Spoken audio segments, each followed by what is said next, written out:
different ways that you can do it. You know, tornadoes rip up an entire town, like Joplin, Missouri, I think it was. If you look back at the tapes of those weather systems and you look 5 days prior to that, you'll see that in those days preceding those events, there was all kinds of aerosols being sprayed all along the California coastline, where the moisture for those storms came from, where those storm systems originated. You know, it's insidious when you think about it.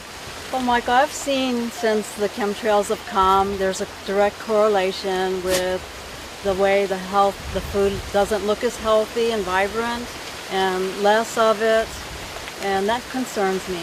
And of course, all crop losses are related to weather modification problems, either climate, worldwide weather, or local weather, which is called microclimates.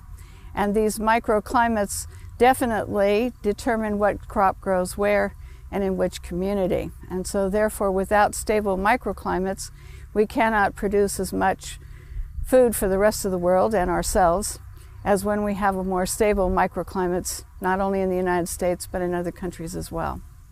We fertilize it really good, and they still have a lot of trouble to produce. And I think this is not fun because we're losing a lot of money putting into this kind of production. In 2008, 2009, 3 times I lost my complete planting of Chinese cabbage.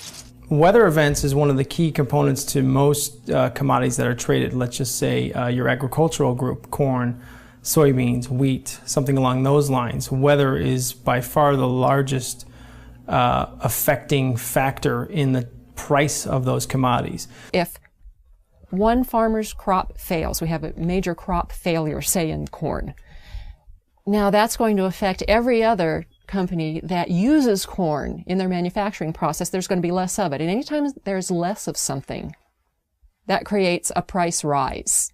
Demand rises, okay, because there isn't any of it. There's only one thing. You've got 5 people that want it, so they're going to pay more money for it. The companies know that, so they're going to hike the prices up anyway. The consumer actually sees the big brunt end of the higher, costs in the commodity due to the adverse weather condition. Obviously, the consumer will pay that price. I've noticed that the rainfall is less predictable, and then when it does rain, it does rain periods of time that's more like longer periods. So not only do we have the pollution, not only do we have stunted growth, but we also have changes in weather. And it's been severe changes in weather all across the globe. I don't have a clue how bad they are, but I know they are affecting already in certain plants, like basil, cilantro, and sometimes the broccoli get too much fungus. It can be from those things because no matter what we do, it doesn't fit. It's not working right. It appears to be a fungally related ailment, and if one looks at the species extinction rate, which today is estimated to be 1,000 times natural variability, that's 1,000 times normal, a figure you'd think would alarm most reasonable people, which is 100,000% of normal, and 70 to 80% of that extinction, plant and animal, is related to fungal infection. Geoengineering particulates are known to proliferate fungal reproduction. Abiotic stresses are drought, cold, heavy metals, excess moisture in the soil. And Monsanto has a patent that actually addresses all of those abiotic stresses. And the plants that it addresses is everything from apples to zucchini. 2011 was one of the worst years for things that create abiotic stress. They had 12 worldwide severe weather problems. This destroyed a good portion of the food supply. Now I'm having a hard time growing cherry tomatoes outside under these conditions, and I've turned to having to build a greenhouse where I'm now growing large tomatoes, heirlooms, and they are producing really nice big tomatoes. I see that the tomatoes that I planted now are really healthy and the ones outside are dying. The Midwest grows 40% of the world's corn. and it does have a tendency to flood. So we can expect more and more flooding. According to the statistics, the EPA statistics say that there's going to be more and more flooding. Monsanto is one of the world's largest chemical companies.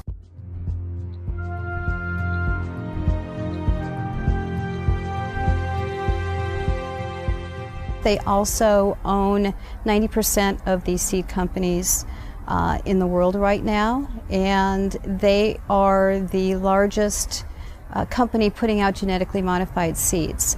So what does Monsanto do? Corn is the lead-in because corn is in just about everything. Corn is the main crop. And Monsanto leads in with corn products before it does anything else. So what we have is Monsanto leading in with a drought-resistant corn and an abiotic stress-resistant corn. The drought and the flooding, it's all the same patent. Monsanto has a patent for abiotic stress. Abiotic stress is the drought, it's the flooding, it's the excess soil, it's anything that's going to stress a plant. GMO is genetically modified organism, and it's also called GE, genetic engineering. Well, the history of farming has been a farmer will plant a seed into the ground. There will be nutrients in the ground that will enable that plant to grow. And then at the end of the growing season, they will take some of the seeds and they will save them for next year, and they'll grow their next crop. But what is going on with the genetically modified seeds is they're what's called terminator seeds. A terminator seed will not produce other seeds. With the terminator seeds, these farmers have to go back to Monsanto every single year and purchase these extremely high-priced seeds. There have been studies outside of the United States showing that genetically modified seeds, the plants that come from them, are extremely harmful to humans and other life on this planet. When I started farming, I produced 100% my crops, but in the last 4 years, I've been declined to 50–75% if I talk into lettuce crop, because I've been lost everything. And that's why I start moving all different crops so I can cover the loss. Well, my food production has declined at least by 60% in the last, 10 years. I've noticed banana stalks are smaller, and certainly the tomatoes, I'm hardly getting any. I used to get bushels of tomatoes, and now I can barely get a bowl. My concern, it can be, it's possible if we're going to run out of business if they continue doing that. They really need to stop it doing. That's all I believe, because we cannot change the system, the mother nature. We have to keep going the way it is. It's not possible. On the other hand, heat stress is going to be one of the things, or thought to be one of the things, that might limit production of crops throughout the tropics. And so there are some questions of trade-offs of, if you think you're going to benefit many people and harm some people, how do you deal with this issue of equity, and what are the options for dealing with that? A really interesting thing that I found is that the EPA has concluded that incidents of heat stress, drought, flooding, cold, any type of abiotic stress is on the increase.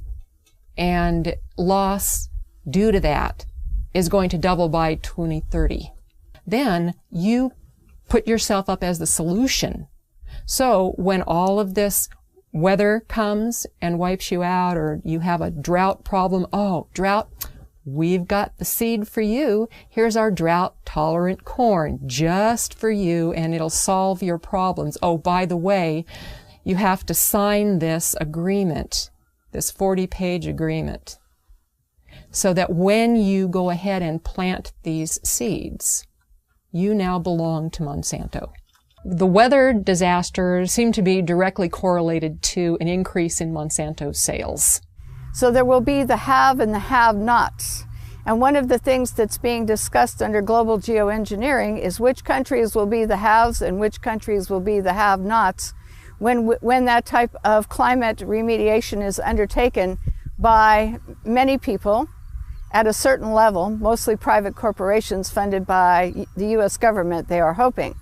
The fact that it's cheap isn't necessarily a good thing at all, as I'll come to in a second. The fact that it's cheap is part of the hard problem of governance. The fact that it's cheap means any small state or even conceivably individuals could do this, and that is a very dangerous thing. There's only probably under $10 million per year, and maybe far less than that, being spent on geoengineering research. It's a mix of a handful of government grants and some private money, including support from Bill Gates. Bill Gates invests in geoengineering. Geoengineering destroys crops. Monsanto supplies the seeds to replace those crops. Bill Gates invests in Monsanto. So Bill Gates makes a ton of money, Monsanto makes a ton of money, and the small farmer gets squashed. Corn prices go higher because of a severe drought in this country. Where 41% of the country, or the world's supply of corn comes from. So corn prices are higher, the farmer has more money, so what does he do? He buys fertilizers, which drives up the mosaic stock, or he could purchase genetically modified seeds from Monsanto. You've got severe drought in Africa. In 2011, there was severe drought. This is causing nothing but death. It's causing starvation, it's causing malnutrition, it's causing a severe water shortage. How do you grow anything without water? You cannot grow anything without water. So what does Monsanto do? They say, oh, we got a drought-tolerant corn for you. There's been an excessive push to get bioengineered crops into Africa. They look at severe conditions as an opportunity. They're disaster capitalists. Okay, so here you have farmers, and they've got flooding, they've got droughts, they've got everything that totally wipes them out. So what happens? Okay, if they plant it early enough in the year, they can go ahead and try and plant again. So buy more seed. Okay, buy Monsanto seed. So they're just raking up on that end of it. Okay, so if you can create enough weather manipulation, you can shorten growing seasons, you can create enough of that disaster, and you've got the seed supply, they've got to come to you.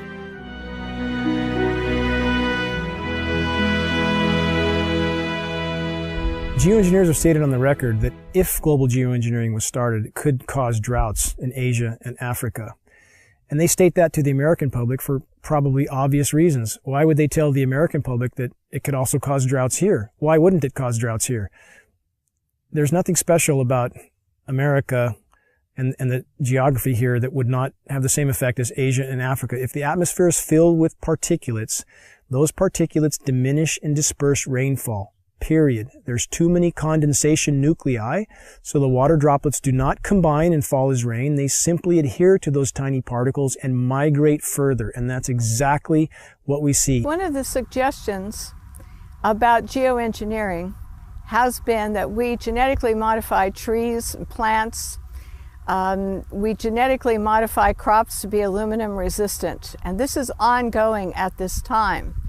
And part of the geoengineering scheme is to say we're going to put all these chemicals and particles into our atmosphere, which is going to cause air pollution, water pollution, changes in soil pH, and could disrupt agriculture crop production to a great degree. So therefore, instead of saying that maybe this isn't a good idea that we pollute our air, water, and soils with the chemicals we're going to put into the atmosphere, which do come back down, there's a scheme abounding, which is happening right now, to modify some crops so that they are aluminum resistant to the types of chemicals and particles they're going to put into the atmosphere. It's just going to get worse until the point where we're not going to be able to grow anything at all unless it's a Monsanto genetically modified, abiotic stress resistant seed. The chemical companies and the genetic and Monsanto and all of these companies are working together to make us totally dependent on their products for growing corn or growing any kind of agricultural product or trees, whatever. We're going to corporatize not only where the rainfall goes and who gets it through geoengineering and weather modification schemes, but we're also going to say that these are going to be the only crops that are going to grow in areas where we're putting in toxic chemicals that are coming down and altering the soils. One of the most basic things about human society is that we need food and water. And these are two of the things that are most severely dependent upon